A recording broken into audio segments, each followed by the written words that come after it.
chapter of Isaiah. They don't depict him as the great king coming on a horse and whipping down everybody, and they depict him as a servant. And God calls him the servant, and he calls him the servant whom God will esteem, but when you look at him, he doesn't look like much at all. Right. It says that he said there was nothing even in his physical being that would make you desire him. There was nothing that would make you honor him. In fact, even though he came to be a servant to us, to give his life, we did not even esteem him. We did not even appreciate what he was doing.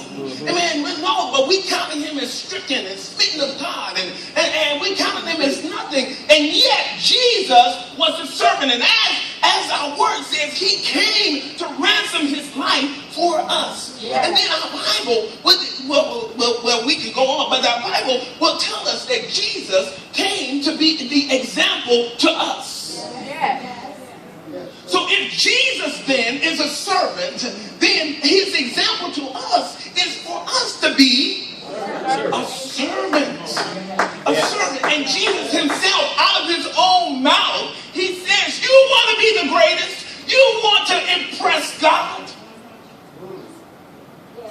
Then it's not how much prophecy, it's not how many people you can slay, it's not all the great wonderful works. Be a servant. Now understand, we can do those things. The things I just described, we certainly can do those to the glory of God, but they're not to the glory of God if we do not have a servant's heart. Amen.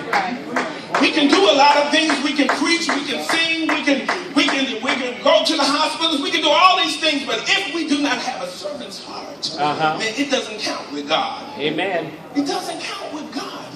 Lord, I want to impress God.